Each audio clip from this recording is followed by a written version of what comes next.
جی اللہ کا نام لے کے جناب سوال و جواب کا سلسلہ شروع کریں۔ بسم اللہ الرحمن الرحیم۔ پہلا کویسچن ہے جی کہ اکثر حنفی علماء کی طرف سے یہ سوال اٹھایا جاتا ہے کہ اگر ہر شے قرآن و حدیث سے ہی ثابت ہے تو بتائیے کہ کہاں لکھا ہے کہ بھینس حلال جانور ہے، اور ان علماء کے بقول بھینس کو تو فقہ حنفی ہی نے حلال کیا ہے، کیا یہ بات درست ہے؟ یہ بات 100% غلط ہے، اور جس طریقے سے باقی چیزوں میں انہوں نے پبلک کو کہانیاں کروائی ہوئی ہیں کہ جی وہ رفع الیدین اس لیے ہوتا تھا کہ بغلوں میں بت رکھ کے آتے تھے، اسی طریقے سے یہ بھی ایک کہانی انہوں نے کرائی ہے۔ ان سے صرف یہ سوال پوچھیں کہ امام حنیفہ رحمہ اللہ تعالیٰ یا فقہ حنفی سے پہلے کیا دنیا میں بھینس کوئی نہیں تھی موجود؟ اور اگر ہے تھی تو اس وقت کے لوگوں کا اس کے بارے میں کیا موقف تھا؟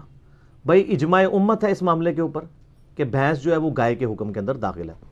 کتاب الاجماع جو ہے وہ ایک کتاب ہے جو یونینیمسلی ایگریڈ اس امت کے اندر، ابن المنذر کی کتاب ہے، اس میں انہوں نے تمام اجماعی جو عقیدے ہیں مسلمانوں کے اور فقہی مسائل لکھے ہیں، اس میں انہوں نے لکھا ہے کہ اجماع ہے اس بات کے اوپر کہ گائے جو ہے اور بھینس یہ ایک ہی حکم کے اندر داخل ہیں۔ گائے جو ہے وہ عرب کا جانور ہے، سب کانٹیننٹ میں بھینس پائی جاتی ہے، عرب کے اندر بھینس پائی نہیں جاتی، اس لیے ظاہر ہے کہ اس طریقے سے اس کو قرآن و سنت کے اندر ڈائریکٹلی ایڈریس نہیں کیا گیا، لیکن ظاہر ہے قرآن و سنت تو رولز اور ریگولیشن کا نام ہے، اور انہی کی بنیاد کے اوپر پھر آگے فیصلہ ہو جاتا ہے۔ اور قرآن حکیم کے اندر کیٹاگوریکل اللہ تبارک و تعالیٰ نے یہ چیز مینشن کر دی ہے اس حوالے سے حلال و حرام کے پوائنٹ آف ویو سے، وہ آیات بھی میں ڈسکس کروں گا، لیکن اس سے پہلے میں ایک اصولی بات سمجھا دوں سب کو، جو میں اکثر بات کرتا ہوں کہ دلیل اس وقت چاہیے ہوتی ہے جب آپ کسی ایسی بات کو کلیم کر رہے ہوں جس کے اوپر اختلاف پایا جاتا ہو۔ وہ ایک بڑی مشہور یہ اوریجنل لطیفہ ہے کہ ایک اسی طریقے سے ایک حنفی بھائی تھے، انہوں نے کتاب و سنت پہ آئے ہوئے بھائی کو کہا کہ اگر تم مجھے یہ ثابت کر دو قرآن و سنت سے کہ بھینس حلال ہے تو میں تمہیں 1,00,000 روپیہ دوں گا۔ اس نے کہا میں تمہیں 2,00,000 روپیہ دوں گا، تم کتاب و سنت سے بھینس کو حرام ثابت کرو۔ پھکی دی تھی نا انہیں، اور یہ بات بالکل ٹھیک ہے۔ ہر چیز جو کھانے پینے اور اس طرح کے معاملات سے تعلق رکھتی ہے وہ اپنی اصل میں حلال ہے، یہ قرآن کا رول ہے، جب تک کہ اسے حرام نہ کیا جائے۔ سر ہر چیز کے بارے میں یہی رول ہے، اور اس کے ثبوت کے اندر وہ بڑی مشہور حدیث ہے، اور وہ اس آیت کے کانٹیکسٹ میں ہے جو سورۃ الانعام کی آیت نمبر 145 ہے۔ میں وہ آیت پڑھتا ہوں، پھر آپ کو وہ ابو داؤد کی وہ حدیث بھی سناتا ہوں۔ اعوذ باللہ من الشیطان الرجیم، بسم اللہ الرحمن الرحیم۔ الانعام کہتے ہی مویشیوں کو ہے، مویشی سبزی خور جن کو ہم یعنی عموماً اپنی لینگویج میں کہتے ہیں۔ قل لا اجد فی ما اوحی الی محرم علی طعام یطعمہ الا ان یکون میتہ۔ اے نبی صلی اللہ علیہ وآلہ وسلم اپنے امتیوں سے ارشاد فرما دیجئے کہ میں تو کسی بھی چیز کو حرام نہیں پاتا ہوں کھانے پینے کی چیزوں میں سے، مگر وہ چیزیں جو اللہ تعالیٰ نے میری طرف وحی کی ہیں۔ اور وہ یعنی بات کس سے سٹارٹ ہوئی کہ جو چیز حرام ہے وہ اللہ نے بتا دی ہے، باقی سب کچھ حلال ہے۔ اگر قرآن اور حدیث میں کہیں لکھا ہے کہ بھینس حرام ہے پھر تو فقہ حنفی نے حلال کی ہے، ٹھیک ہے؟ تو یہ رول میں بتا رہا ہوں قرآن سے کہ میں تو کسی چیز کو حرام نہیں پاتا کھانے پینے والی چیزوں میں جو وحی کے ذریعے مجھے بتائے گی، الا سوائے ان یکون میتہ کہ مردار چیز ہو، خواہ حلال چیز بھی ہو مردار ہو تو وہ حرام ہوگی۔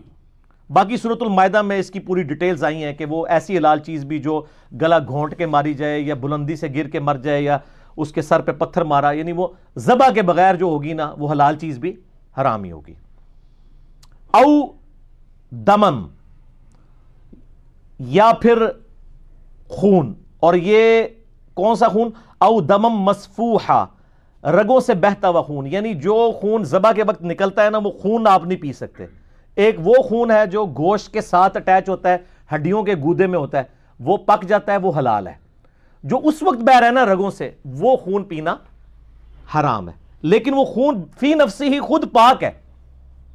وہ ابو داؤد میں حدیث موجود ہے، ایک صحابی کو یعنی تیر لگا تھا اور وہ اسی حالت میں نماز پڑھتے رہے اور انہوں نے نماز نہیں توڑی، پورا جسم ان کا خون سے بھر گیا تھا، تو نبی صلی اللہ علیہ وآلہ وسلم نے ان کو نہیں فرمایا کہ بھی تمہارا وضو ٹوٹ گیا، امام حنیفہ کا اس میں شاذ قول ہے، باقی سارے ائمہ قائل ہیں کہ خون فی نفسی پاک بھی ہے اور اس کے نکلنے سے وضو بھی نہیں ٹوٹتا، لیکن اس کو پینا حرام ہے۔ ٹھیک ہو گیا جی۔ تو فرمایا جا رہا ہے کہ جو ہے یہ بہتا ہوا لہو، دوسری چیز او لحم خنزیر یا پگ یعنی سور کا گوشت، خنزیر کا گوشت، فَإِنَّهُ رِجْسٌ او فِسْقًا أُحِلَّ لِغَيْرِ اللَّهِ بِهِ، یہ یعنی پلید چیزیں ہیں یا پھر گناہ کا کام ہے یہ کہ تم کسی ایسی حلال چیز کو بھی کھاؤ کہ جس کے ذبح کے وقت اللہ کے علاوہ کسی اور چیز کا نام لیا گیا ہو۔ اب یہ الگ سے ڈیٹیل ٹاپک ہے، میں اس طرف نہیں جاتا، سب کو یہ بات پتہ ہے، اللہ کے نام کی سب کرتے ہیں، قربانی بھی اور ذبح بھی۔ فَمَنِ اضْطُرَّ غَيْرَ بَاغٍ وَلَا عَادٍ، لیکن ساتھ اللہ تعالیٰ نے فرما دیا کہ اگر کوئی شخص اضطراری کیفیت میں ہو، مجبور ہو جائے، لیکن شرط یہ ہے کہ باغی نہ ہو اور ایک حد کو تجاوز کرنے والا نہ ہو، یعنی وہ چسکے کے لیے نہیں، یعنی جتنا بس جان بچانے کے لیے حرام کھانا ہے اتنا ہی کھائے، یہ نہ ہو کہ وہ حد سے تجاوز کر جائے۔ فَإِنَّ رَبَّكَ غَفُورٌ رَحِيمٌ، تو بے شک تیرا رب بخشنے والا مہربان ہے۔ اس سے بڑھ کے تو سورۃ النحل کے اندر آیا کہ اگر زندگی موت کی کشمکش بن جائے تو آپ کلمہ کفر بھی بول سکتے ہیں اگر دل ایمان کے اوپر ہے، تو حرام چیز تو آپ کھا سکتے ہیں لیکن دل میں اس کو حرام سمجھتے ہوئے اور ایک خاص حد سے آگے نہیں بڑھنا۔ ٹھیک ہو گیا جی۔ تو یہ یعنی اصول بیان کر دیا گیا۔ اسی کے کانٹیکسٹ میں ایک بڑی مشہور حدیث ہے، سنن نبی داؤد کے اندر بھی، المستدرک للحاکم کے اندر بھی موجود ہے، اور امام حاکم اور امام ذہبی دونوں نے اس کی تصحیح کی ہے کہ عبداللہ ابن عباس رضی اللہ تعالیٰ عنہما کہتے ہیں کہ زمانہ جاہلیت میں لوگ کچھ چیزوں کو پسندیدگی کی وجہ سے کھا لیا کرتے تھے اور کچھ چیزوں کو ناپسندیدگی کی وجہ سے چھوڑ دیتے تھے، اور وہ اپنی پسند اور ناپسند کے اوپر حرام کا فیصلہ کرتے تھے، حتیٰ کہ اللہ تعالیٰ نے اپنے پیغمبر کو مبعوث کیا صلی اللہ علیہ وآلہ وسلم، ان کے ساتھ کتاب نازل کی، اور پھر پیغمبر کے ذریعے حلال کردہ چیزیں جو اللہ کی تھی ان کو حلال ٹھہرایا گیا، اور جو حرام کردہ چیزیں تھیں ان کو حرام ٹھہرایا گیا۔ اور پھر ابن عباس نے فرمایا کہ جن کے بارے میں شریعت نے خاموشی اختیار کی ہے اس میں تم سے کوئی مواخذہ نہیں ہوگا، جس میں خاموشی اختیار کی گئی ہے۔ اور پھر یہ کرنے کے بعد انہوں نے یہی آیت پڑھی جو میں نے ابھی سورۃ النعام کی آیت نمبر 145 پڑھی ہے کہ اے نبی علیہ السلام فرما دیجئے میں تو حرام کسی چیز کو نہیں پاتا سوائے ان چیزوں کی جو میرے رب نے مجھے بتائی ہیں، اور وہ نبی علیہ السلام نے کتاب و سنت کی شکل میں امت کو ٹرانسفر کر دی ہے، اس کے علاوہ ہر چیز جو ہے وہ حلال ہی ہے، یہ اصل آپ سمجھ لیں۔ اسی لیے اس کے اوپر اجماع ہے، اور اجماع بہت بڑی دلیل ہے۔ ٹھیک ہو گیا۔ المستدرک للحاکم میں صحیح سند کے ساتھ حدیث موجود ہے، نبی صلی اللہ علیہ وآلہ وسلم نے فرمایا کہ اللہ تعالیٰ میری امت کو کبھی گمراہی پر جمع نہیں ہونے دے گا، جماعت پر اللہ کا ہاتھ ہے، امت کا اجماع محفوظ رہے گا۔ پھر المصنف ابن ابی شیبہ میں بھی صحیح سند کے ساتھ یہ اثر موجود ہے، سیدنا عمر فاروق رضی اللہ تعالیٰ عنہ علیہ السلام کا 22,990 جو ہم نے اپنے منہج پہ بھی لکھ کے لگایا ہوا ہے کہ قاضی شریح کو خط لکھا، کوفہ کے قاضی کو، سیدنا عمر نے، کہ جب بھی کوئی مسئلہ ہو سب سے پہلے کتاب اللہ میں تلاش کر، اس میں نہ پائے اس کے بعد سنت میں تلاش کر، سنت میں بھی نہ ملے پھر تم امت کے اجماع میں دیکھو کہ امت کس کو لے کے چل رہی ہے، اس میں بھی نہ پاؤ پھر آخر میں اجتہاد کرو، اور اگر نہ کرو تمہارے حق میں بہتر ہے تم پر لازمی نہیں اجتہاد، تو خوبصورتی اسلام کی ہر بندے نے اپنا کرنا ہے۔ تو یہ بحث کے حلال ہونے کے اوپر اجماع بھی ہے، اور قرآن و سنت کا اسلوب اس کو سپورٹ بھی کرتا ہے، اس حوالے سے اجماع خود سب سے بڑی دلیل بن جاتی ہے۔ ٹھیک ہو گیا۔ اچھا، یہ جو میں نے کہا نا کہ قرآن حکیم میں اللہ تعالیٰ نے یعنی حرام چیزوں کا ذکر کر دیا، وہ سورۃ المائدہ کے سٹارٹ کے اندر ہی اللہ تعالیٰ نے یعنی 11 چیزوں کا اس حوالے سے ذکر کیا، وہ آپ ڈیٹیل سے خود پڑھ لیجئے گا۔ اور سورۃ المائدہ کے سٹارٹ کے اندر اللہ تبارک و تعالیٰ نے کیٹاگوریکل یہ مینشن کر دیا ہے پہلی ہی آیت کے اندر۔ اور سورۃ المائدہ کو یاد رکھیے گا، یہ سورۃ البقرہ شریعت محمدیہ صلی اللہ علیہ وآلہ وسلم کا بلو پرنٹ ہے، ابتدائی خاکہ ہے، اور اس کے فائنل احکام سورۃ المائدہ یہ آخر میں نازل ہونے والی صورتوں میں سے، اسی میں وہ آیت ہے الیوم اکملت لکم دینکم واتممت علیکم نعمتی ورضیت لکم الاسلام دینا، یعنی آج کے دن ہم نے تم پر تمہارا دین مکمل کر دیا اور اسلام کو ایز اے ریلیجن تمہارے لیے پسند کیا۔ اس کی پہلی آیت سورۃ المائدہ کی، اس میں یہ الفاظ بالکل کیٹاگوریکل موجود ہیں، احلت لکم بہیمۃ الانعام، حلال کر دیے گئے ہیں تمام مویشی بے زبان جانور تمہارے لیے۔ اب یہ بہیمۃ الانعام کے اندر گائے بھی آتی ہے، بے زبان مویشی ہے، وہ کوئی درندہ تو نہیں ہے، صحیح بخاری اور مسلم کے اندر یہ احادیث موجود ہیں. صحیح مسلم میں ذرا ڈیٹیل کے ساتھ ہے کہ نبی صلی اللہ علیہ وآلہ وسلم نے فرمایا کہ تمام نوکیلے دانتوں والے جو درندے ہیں نا وہ حرام ہیں. اسی طریقے سے صحیح مسلم میں ایک اور حدیث ہے کہ نبی صلی اللہ علیہ وآلہ وسلم نے فرمایا کہ جتنے درندے نوکیلے دانتوں والے ہیں وہ بھی حرام ہیں, اور جو پرندے اپنے پنجوں سے شکار کرتے ہیں وہ بھی حرام ہیں. تو وہ اب آپ دیکھ لیں, عقاب ہو گیا, چیل ہو گیا, کوا, سب کے سب اس کے اندر شامل ہیں.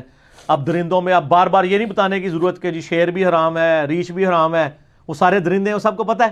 یہ کہتے ہیں کہاں لکھا ہوا ہے؟ سر میں تو انہوں پھکی دینا وہاں امام ابو حنیفہ رحمہ اللہ یا ان کے ماننے والوں میں سے آج تک کس فقہ کی کتاب میں کینگرو کے بارے میں لکھا ہے کہ حلال ہے یا حرام ہے؟ آپ کہتے ہیں نہیں قرآن و حدیث میں سے بھینس نکالیں, آپ فقہ حنفی میں سے کینگرو نکالیں. میں کینگرو کے بارے میں حکم بتاتا ہوں تو آپ سارے میرے مقلد ہو جائیں, کیونکہ امام حنیفہ کو تو کینگرو کا پتہ ہی نہیں تھا اس ٹائم, تو آسٹریلیا تک تو مسلمان پہنچے نہیں ہوئے تھے. ٹھیک ہے, تو کینگرو بھی مویشی کے اندر ہی آتا ہے, ہاربی ورس ہی ہے نا وہ, کارنی ورس تو نہیں ہے. کارنی ورس کہتے ہیں جو گوشت خور ہیں, اور ہاربی ورس جو ہے سبزی خور ہوتے ہیں, اور ایک اومنی ورس ہوتے ہیں, دونوں قسم کے. سور جو ہے نا وہ اومنی ورس ہے, وہ گوشت خور بھی ہے, سبزی خور بھی ہے. اس لیے قرآن پاک میں کم از کم 4 جگہ پہ یہ کلیئر کرنا پڑا کہ یہ ایسا سبزی خور ہے جو کہ ساتھ گوشت خور بھی ہے, اس وجہ سے یہ حرام بھی ہے. اور بھی خیر ہے اس کی کئی ایک ٹیکنیکل روحانی ریزنز ہیں, وہ ایک چسکے والا ٹاپک ہے, ہم تو اس وقت ٹیکنیکل ڈسکشن کر رہے ہیں نا کتاب و سنت کے دلائل کی روشنی میں, اس لیے میں اس طرف نہیں جاتا ہوں. تو یہ اس میں کلیئر کٹ آ گیا کہ جو بہیمت الانعام ہے یعنی بے زبان چوپائے مویشی سارے حلال ہیں. البتہ چونکہ عرب کے اندر بھینس نہیں پائی جاتی تھی, اسے عربی میں جاموس کہتے ہیں, اور انگلش میں بفیلو کہتے ہیں, اور گائے کو انگلش میں کاؤ کہتے ہیں, اور عربی میں بقارہ. ٹھیک ہے, او منو بلال بھائی علی گال یاد آ گئی ہے. انہوں نے ایک مولوی کو پوچھا بکرا کا مطلب کیا, وہ کہتا ہے بکرا. علماء سے پوچھ کے یہ چلنا چاہ رہے تھے. وہ سر پنجابی والا بکرا اور ہے, عربی والا بقرہ اور ہے. وہ گائے نو کہندے نے, وہ قاف دوسری کینچی علی, بقرہ, البقرہ. پہلی جو سورت ہے دباچے کے بعد, سورت الفاتحہ کے بعد سورت البقرہ ہے, تو اس میں گائے کا ذکر ہے. تو گائے بھی یعنی بے زبان چوپایا ہے, مویشی ہے, بھینس بھی اسی کے حکم کے اندر داخل ہے. تو یہ یعنی ایک نٹی گریٹیز پکڑتے ہیں اور کہتے ہیں کہاں. تو میں بتاتا ہوں کہ کینگرو کا میں نے کیا, تو آپ سارے میرے مقلد ہو کے امام حنیفہ کو بھی نہیں پتا تھا, یہ تو انجینئر صاحب نے آ کے انجینئرنگ کی ہے اور کینگرو کو حلال بتا دیا ہے. جناب اے جدو بھی ہوں بھینس کا آپ سے پوچھے نا, تسی کو کینگرو دے بارے دسو. ہم تو قرآن سے بتاتے ہیں کینگرو کے بارے میں بھی, بھینس کے بارے میں. قرآن میں لکھا ہے بہیمت الانعام حلال ہے. اب چونکہ بہیمت الانعام عرب کی سرزمین کے اندر جو تھے وہ 4 قسم کے پائے جاتے تھے, اس کا ذکر بھی سورۃ الانعام کا نام. سورۃ الانعام کا مطلب ہی مویشی ہے. تو سورۃ الانعام کے اندر یہ جو میں نے پہلے تو 145 نمبر آیت پڑھی تھی نا, اگر اس سے 2 آیات آپ پیچھے آ جائیں نا, سورۃ الانعام کے اندر آیت نمبر 143, تو اس کے اندر اللہ تبارک و تعالیٰ نے باقاعدہ بتا دیا ہے کہ وہ کون سے بہیمت الانعام ہیں جو حلال کیے گئے ہیں. ہاں, ثمانیۃ ازواج, اللہ نے فرمایا وہ جوڑوں سمیت 8 بنتے ہیں. 4 ہیں اور ہر ایک میل فیمیل مل کے 8. من الضأن اثنین ومن المعز اثنین, ایک جوڑا تو بن گیا بھیڑ کا یعنی بھیڑ اور اس کا میل, اور دوسرا بن گیا بکری اور اس کا میل. تو یہ 2 ہو گئے بہیمت الانعام.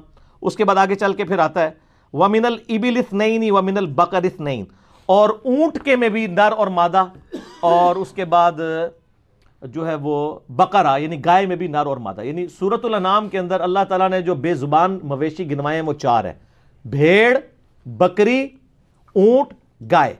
وہ کہتے ہیں بھینس کا ذکر نہیں. تو سر ہرن کا بھی ذکر کوئی نہیں ہے, پھکی, اینٹی وینم, تو ہرن کہاں لکھا ہوا ہے بھائی؟ اس میں شامل ہے, وہ بھی بہیمت الانعام ہے, سبزی خور ہے. ٹھیک ہو گیا جی, تو اس کے اندر شامل ہوگا. تو جس طریقے سے بکری کے اوپر آپ اس کو قیاس کہہ لیں یا اجتہاد کہہ لیں, جو بھی آپ کہتے ہیں وہ آپ کہتے رہیں, ہم تو اس کو قیاس اجتہاد والی بات ہی نہیں ہے, تو کلیئر کٹ مویشی ہے. اسی طریقے سے جاموس جو ہے یعنی بھینس, وہ گائے کے حکم میں داخل ہے. تو جتنے بھی مویشی ہوں گے سبزی خور ہوں گے, سوائے اس مویشی کے جسے خنزیر کہا جاتا ہے, لیکن وہ بھی اومنی ورس ہے, مویشی پلس گوشت خور ہے, وہ تو حرام ہے. باقی جو ہے وہ اللہ تبارک و تعالیٰ نے ایک کیٹاگوریکل ڈیسیژن کر دیا ہے. لہٰذا اب اس میں نٹی گریٹیز کو تلاش کرنا اور یعنی بال کی کھال اتارنے کی کوشش کرنا اور اس طریقے سے کہنا جی بتاؤ قرآن حدیث میں کہاں لکھا ہوا ہے, ٹھیک ہے, تو پھر تو ہم حق بجانب ہے کہ ہم کہیں بتاؤ فقہ پوری فقہ حنفی میں کینگرو کے بارے میں کہاں لکھا ہوا ہے. آپ کے بزرگوں کو تو کینگرو کا پتہ ہی نہیں تھا, یہ تو آج کے لوگ بتا رہے ہیں. تو آج کے لوگوں نے کون سے 30 مار خان ہے. بہیمۃ الانعام میں جو چیز آئے گی وہ حلال ہے, چاہے بھینس ہو, کینگرو ہو, چاہے وہ ہرن ہو. تو یہ خام خواہ مطلب نا اس حوالے سے میں دیکھتا ہوں کہ یہ یعنی مذاق اڑاتے ہیں. اور پھر فقہ حنفی کے اوپر ان کا اس طرح کا رلائے ہے کہ ہم تو کہتے ہیں ہر بات کتاب و سنت میں لکھی ہوئی ہے تو کتاب و سنت کے مطابق چلیں, لیکن یہ کہتے ہیں جی فقہ حنفی کی ساری بنیادی کتابوں میں انہوں نے لکھا ہے. ایون جو ان کے بزرگ ہیں تصوف کی کتابوں میں, اس میں ٹاپ آف دا لسٹ جو ہیں وہ شیخ احمد سندی, جنہیں کہتے ہیں جی 1000 سال کا مجدد. حالانکہ 1000 سال کے مجدد والی کوئی حدیث ضعیف بھی کوئی نہیں دنیا میں کہیں موجود. یہ حدیث بھی انہوں نے خود گھڑی پہلے اپنے مکتوبات میں. ان سے پوچھا گیا آپ 1000 سال کے مجدد ہیں, ابو داؤد کے اندر حدیث موجود ہے, حاکم کے اندر بھی موجود ہے اور المستدرک الحاکم میں, اور امام زابی نے بھی موافقت کی ہے کہ اللہ تعالیٰ ہر 100 سال میں ایک ایسے شخص کو بھیجے گا جو دین کی تجدید کرے گا. جیسے پہلی صدی کے اندر تو متفق ہے سب کے سب عمر بن عبدالعزیز رحمہ اللہ تعالی المتوفی 101 ہجری پہ, ایک پہلے پہ متفق ہے اور ایک آخری پہ امام محمد مہدی علیہ السلام کے اوپر. درمیان والے سارے نے اپنے بکھرے بکھرے نے, ٹھیک ہے, پہلا اور آخری جڑا ہے نا وہ ایگریڈ اپون ہے. تو ان سے اس وقت بھی علماء نے پوچھا کہ حضرت یہ تو 100 سال کا مجدد ہوتا ہے, 1000 والا کہاں سے آ گیا؟ انہوں نے کہا جی میں کہہ رہا ہوں 1000 اللہ ہوتا ہے. تو انہوں نے کہا اس کا مرتبہ کیا ہے؟ انہوں نے کہا اس کا مرتبہ ویسے ہی ہوتا ہے جتنا فرق 100 اور 1000 میں ہوتا ہے. 100 اور 1000 میں جتنا فرق ہے نا اتنا ان کے مرتبہ میں فرق ہوتا ہے. ایک حدیث خود سے گھڑی, پھر اس میں رنگ بھرے, کو نہیں, تو اس لیے وہ کہتے ہیں مجدد الف ثانی, اگلے 1000 سال کے مجدد. اور انہوں نے تو اتنے دعوے کیے ہیں کہ بھئی امام مہدی کو بھی میری نسبت حاصل ہوگی. ہاں سر مکتوبات میں آپ کو یقین نہ آئے تو ابھی سے اور بھی آگے انہوں نے دعوے کیے ہیں. اور قاضی ثناء اللہ پانی پتی جس کی کہتے ہیں جی وہ تفسیر مظہری بڑی زبردست تفسیر ہے جی, اس نے بھی اس کے اندر, وہ بھی مجدد صاحب کے بڑے معتقدین میں سے تھے, انہوں نے بھی لکھا ہے مجدد صاحب کے حوالے سے, ان کے مکتوبات بھی ہیں. اور ہم اس میں وہ جے پی جی بھی اس کتاب کے ایڈ کر دیں گے, آپ کتاب خود منگوا لیں. ہم تو مطلب یہ کتابیں پڑھنے کا آپ کو مشورہ نہیں دیں گے, لیکن ایک نمونے کے طور پہ اس میں اٹیچ کر دیں گے مجددی عقائد و نظریات, جس میں سارے مکتوبات میں سے یہ کرٹیکل ٹاپکس انہوں نے تو فضائل میں جمع کیے ہوئے ہیں اور ہم اس کی انجینئرنگ کرتے ہیں ساتھ ساتھ. اس میں انہوں نے لکھا ہے کہ بھی ہمارے بزرگوں نے کشف کے ذریعے فزیکلی دیکھا ہے کہ عیسیٰ ابن مریم جب دنیا میں اتریں گے وہ بھی فقہ حنفی کے مطابق عمل کریں گے. سر پھر ان کو حیا آئی کہ یار یہ تو لوگ کہیں گے تسی جناب حضرت عیسیٰ علیہ السلام نے بھی تھلے لاتا ہے جڑا ہے وہ فقہ حنفی دے. تو پھر ان کا نہیں اصل میں وہ بھی اجتہاد کریں گے اور ان کا اجتہاد بھی امام ابو حنیفہ سے میچ کر جائے گا. ایڈی وڈی کہانی اینج کر کے کہانی بنا دی. سر آپ نے قرآن و حدیث پڑھا ہوتا تو آپ کو پتا ہوتا کہ حضرت عیسیٰ علیہ السلام, یہ تو بخاری مسلم دونوں میں حدیث ہے کہ قیامت اس وقت تک قائم نہیں ہوگی جب تک اللہ تعالیٰ عیسیٰ ابن مریم کو مبعوث نہ کرے اس دنیا میں, اور تمہاری کیا شان ہوگی کہ امام تم میں سے ہوگا اور وہ پیچھے نماز پڑھ رہے ہوں گے, ٹھیک ہے. اور اسی حدیث کا ایک طریق صحیح مسلم میں ہے کہ عیسیٰ ابن مریم دنیا میں اتریں گے اور وہ پوری ڈیٹیل ہے کہ خنزیر کو بھی قتل کر دیں گے, صلیب کو توڑ دیں گے. اس میں الفاظ ہیں, وہ راوی کہتے ہیں کہ وہ اللہ کی کتاب اور تمہارے نبی علیہ السلام کی سنت کے مطابق امت کو چلائیں گے. فقہ حنفی کے مطابق نہیں سر, فقہ حنفی تے ہونوری کام رہی ہے,